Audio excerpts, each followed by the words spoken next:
Cours numéro 500, Nedarim Dafbet. Bonjour à tout le monde, un grand jour aujourd'hui, on arrive au Hashem, au shiur numéro 500. 500 shiurim, on l'a passé déjà ensemble, on a bien parcouru. On a fait une dizaine de masertot, 1 an et demi de shiurim. Baruch Hashem, grâce à vous, on a bien étudié. Donc c'est un grand jour aujourd'hui, mis à part le fait que Baruch Hashem, on a fini Masechet Ktuvot, on commence Masechet Nedarim, une très belle Masechet, si on a le droit de dire ça. Donc, Masechet Nedarim, elle va parler des serments et des shvuot, des vœux, que les gens, ils peuvent faire, ils vont faire. Il y a plusieurs sortes de serments. Il faut faire la distinction entre ces serments. Il faut essayer de bien comprendre les langages. C'est des langages qui ont été écrits dans notre Mishnah en Lashon HaKodesh, en araméen aussi, comme Kunam, en déformation de langage, comme Konar, Konas, Konaché, Konasé, comme on connaît dans le Kol Nidré. Comme on va le voir en long et en large dans la Gemara, il faut essayer bien de, à chaque fois, chacun qui dit une phrase, il faut qu'il fasse très très attention de savoir qu'est-ce qu'il a dit exactement, comment il a dit, en quelle langue il a dit, de quelle manière il a dit, et quelle est la signification de ce qu'il a dit. Aujourd'hui, on va voir quelque chose de base. Quelle est la différence entre un neder et une shvuah? On a l'habitude de croire que c'est des synonymes. Neder, c'est un serment, shvuah, c'est un serment, mais en fait, ils ont une grande différence. Il y a une différence de base entre les deux que la Gemara elle va ramener. On va voir là-dessus le marloquet rishonim que le Ran il va ramener. On va voir des exemples là-dessus. On va essayer de comprendre qu'est-ce que c'est le neder et qu'est-ce que c'est la shvuah. Juste avant ça, pourquoi Masechet Nedarim se trouve dans Seder Nashim? Pourtant, Seder Nashim, comme on a vu, c'est Masechet Yevamot, Masechet Ktuvot, Kiddushin, Gitin. On comprend que c'est des Masertot qui sont censés être dans Seder Nashim. C'est les halachot qui concernent la vie du mariage. Pourquoi la Nedarim, apparemment, ça n'a strictement aucun rapport, et encore plus que ça. Masechet Shavuot, il y a aussi une Masechet qui s'appelle Shavuot, et là, pour le coup, elle se trouve dans Seder Nezikin. Alors, Nedarim dans Seder Nashim, Shavuot dans Seder Nezikin, on ne comprend pas, alors qu'apparemment, c'est plus ou moins la même chose. Les Mefashim, ils essaient d'expliquer cette chose-là, ils vont nous dire que, puisque la mitzvah de Nedarim, elle a été écrite dans la Torah au début de Parashat Matot, je pense, Parashat Matot, là-bas, la Torah, elle va nous dire, si une femme fait un neder, si une femme fait un serment, ou une fille, quand les jeunes filles chez elle à la maison, alors il y a une possibilité de farat nedarim par le père ou par le mari. Et donc, puisque quand la Torah, elle nous a donné ces halachot de nedarim, elle nous l'a donné, en fait, dans le cadre de la famille, le cadre du mariage, c'est pour ça que le Tana, il a trouvé une possibilité de le mettre plutôt dans Masechet Nedarim. Surtout qu'à la fin de Masechet Ktuvot, on a vu Perek Hamadir, on a déjà vu plusieurs sortes d'interdictions que quelqu'un fait avec sa bouche et que le mari il peut ou il ne peut pas résoudre ou faire un farat nedarim sur ça. Donc à cause de ça, le Tana il a mis à la suite de Masechet Ktuvot, Masechet Nedarim. Donc après quand on sait qu'est-ce que c'est le mariage et quelles sont les choses qu'on a vues dans le cadre du mariage, il y a aussi quelque chose qui s'appelle Afarat Nedarim. Et donc d'abord on va expliquer qu'est-ce que c'est le neder et puis dans les pratiques d'après on va expliquer comment on fait Afarat Nedarim et quelle est la différence entre Afarat Nedarim et Atarat Nedarim qui se fait par un Beddin ou un grand Rav. Et donc, c'est ça, en fait, le sujet de notre Masechet. Encore une introduction. Nidre Issour, c'est différent de Nidre Hekdesh. Il y a plusieurs sortes de Nedarim. Déjà, dans le Kol Nidre, on peut voir plusieurs sortes de Nedarim. Dans le Atarat Nedarim qu'on fait aussi avant Rosh Hashanah, on l'a vu il y a même pas un mois. On va voir plusieurs sortes de Nedarim. Quelqu'un qui fait un serment sur lui, quelqu'un qui fait un serment sur quelqu'un d'autre. Quelqu'un qui fait un serment de Hekdesh, tel et tel animal sera pour le Beth Amikdash, un serment de Tzedaka, un serment comme ceci ou comme cela, une Nézirout aussi. Comme on va voir déjà dans la première Mishnah, plusieurs sortes de serments. Le Pasuk qui parle des Nedarim et des Shavuot, le Pasuk principal, en fait, de centre, c'est écrit Ish ki dor neder la Hashem, quelqu'un qui fait un serment devant Hashem, ou Ishava Shuvua, ou qui fait une Shuvua, les sort Issar al Nafsho, pour s'interdire quelque chose d'autre. Le Yachel Dvaro, il n'a pas le droit d'enfreindre, de transgresser ce qu'il a dit. Kol Ayotem Mipi Viase, tout ce qu'il tord de sa bouche, il devra le faire. Donc, c'est un chidouche de la Torah que ça existe un serment, un neder. On passe maintenant à la Gemara. La Gemara, elle va nous dire, au début de Amud Bet, elle va nous dire quelle est la différence entre le neder et la shvuah. Et là, la Gemara, elle va nous dire, le neder, ça repose sur l'objet, et la shvuah repose sur la personne. Ici, on voit quelque chose de base, que il y a une grande différence au fait entre, il y a plusieurs sortes de Issourim. Il y a des Issourim, il y a des interdictions qui reposent sur un objet. C'est le sujet de l'interdiction, c'est l'objet lui-même. Il y a d'autres interdictions qui reposent sur la personne. C'est quelque chose, c'est une question de base qu'on se pose dans plusieurs choses, plusieurs interdictions dans la Torah, quand on fait du Iyun. Très souvent, on essaye de chercher cette différence. Si je ne me trompe pas, c'est la seule fois dans le Shas où c'est écrit ce terme, Issur Gavra ou Issur Kofta, mais dans les Mefarshim, dans les Yeshivot, on le retrouve énormément. Par exemple, quand on veut se poser la question, quand la Torah nous interdit le cochon, est-ce que c'est une interdiction qui repose sur la personne? Chaque juif, il a une interdiction qui repose sur lui, qui, lui, ne pourra pas manger le cochon, ou bien non. La viande du cochon, c'est cette viande qui a été interdite, et il y aura après les 9 kaminotes, si on comprend comme ça, ou comprend comme ça. Par exemple, à propos du Yom Kippour, quand la Torah nous interdit de manger, c'est bien sûr une interdiction qui repose sur l'homme. C'est pas comme une interdiction des aliments interdits que on a l'habitude de dire que c'est les aliments eux-mêmes qui sont interdits. Ici, bien sûr, c'est pas tous les aliments du monde qui ont été interdits sur moi pendant un jour. C'est pas du tout logique de dire comme ça. C'est moi qui, en tant que juif, n'a pas le droit de manger ce jour-là n'importe quel aliment. Donc, on revient maintenant à la définition que la Gemara nous a donnée. Le neder, c'est une interdiction qui repose sur l'objet lui-même, qui est différent de chevoie. Et ici, il faut bien comprendre, parce que nous, en français, on n'a pas l'habitude de connaître cette différence. On connaît le vœu, le serment, je jure, tout ça, toutes ces choses-là, en fait, c'est des chevoot. Et je prends sur moi un engagement personnel de faire ceci ou de faire cela. C'est une chevoie, tout ça. Et on n'en connaît pas, en fait, la notion de quelque chose que j'interdis sur moi, un morceau de pain. Ce morceau de pain que j'ai devant moi, il sera interdit sur moi. Ici, c'est quelque chose qu'on ne connaît pas et il faut s'habituer à l'idée que, en fait, les Nedarim, notre Masechet, les Nedarim, c'est différent des Shavuot. On va voir plusieurs nafkaminotes entre les deux pour mieux comprendre. Par exemple, je dis et je viens et je dis, je m'interdis de manger le pain qui va arriver dans le magasin dans 2 semaines.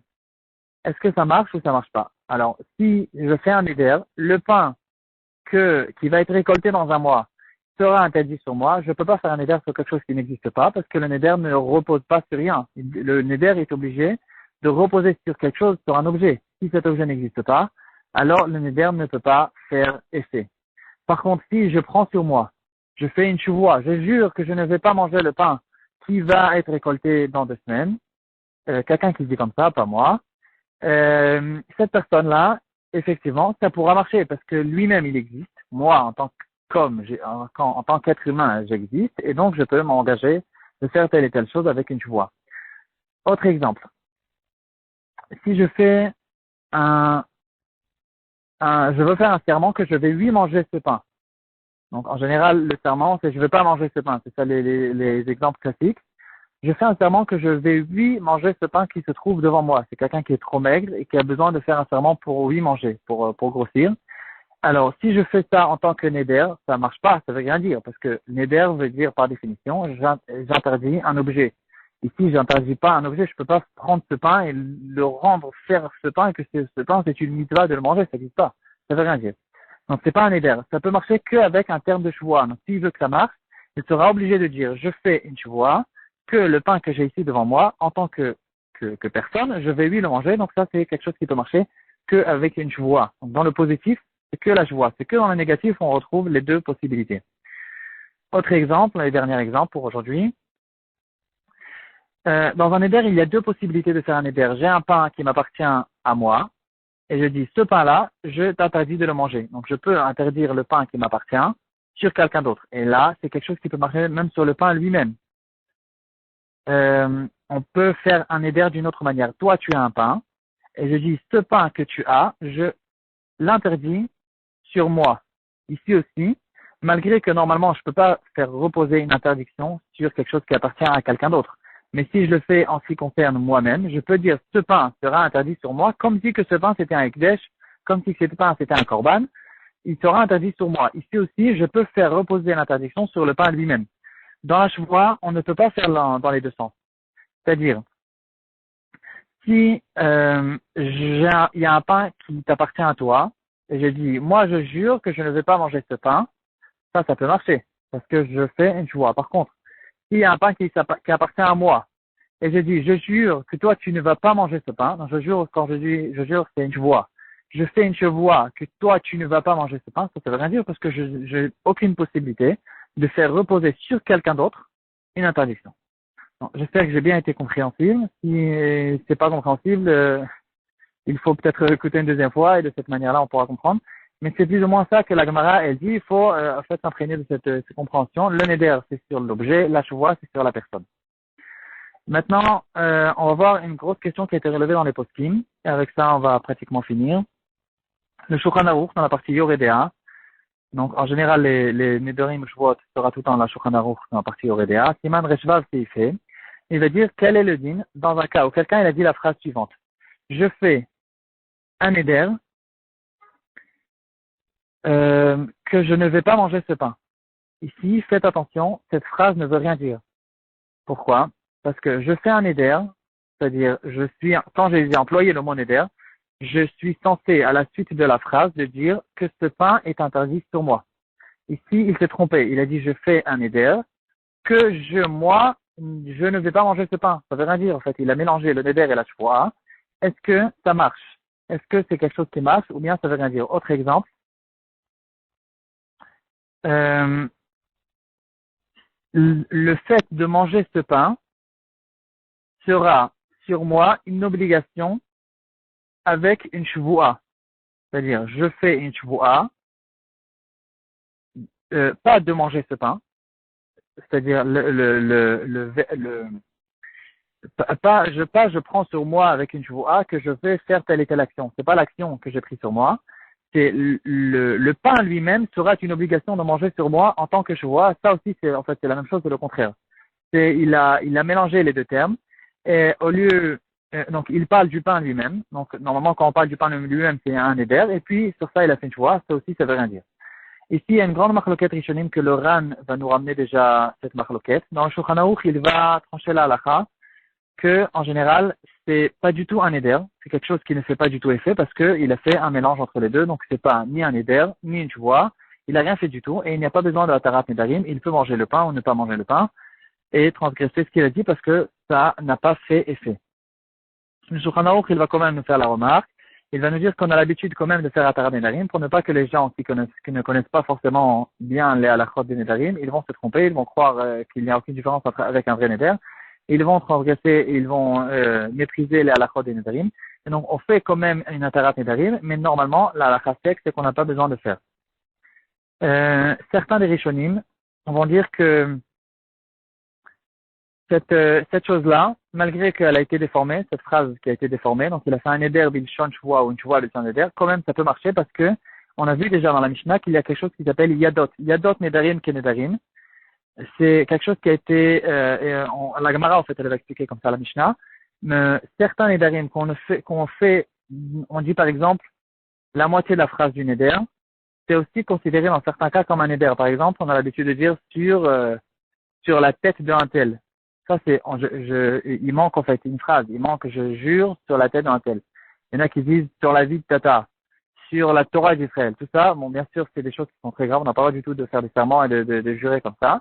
Mais ça marche, justement. C'est ça la raison pour laquelle c'est interdit, parce que c'est considéré vraiment comme des nedarim, malgré qu'on a dit que la moitié de la phrase.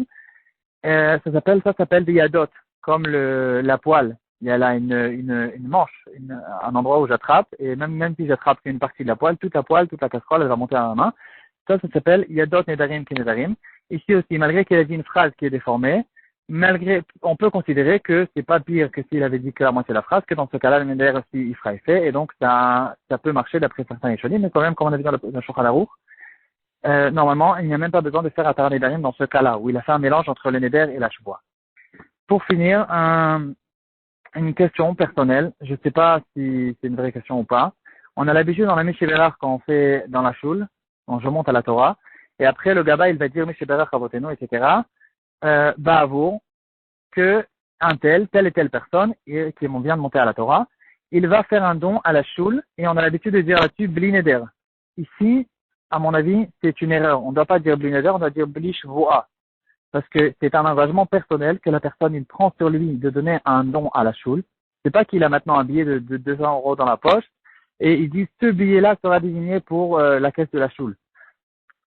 que là, dans ce cas-là, en fait, il est en train de faire comme un korban, comme c'est un objet spécifique qui est désigné à la choule. C'est pas du tout comme ça. C'est moi qui prends un engagement personnel sur moi-même de payer plus tard un don à la choule. Si c'est comme ça, c'est pas du tout un éder. Si c'est quelque chose, c'est une chevoie. Donc on devrait dire pas bli éder, mais bli chevoie peut-être ou quelque chose comme ça. Non, mais quand même on a l'habitude de dire bli éder et pas bli chevoie. Apparemment quand même ça peut marcher aussi de cette manière-là.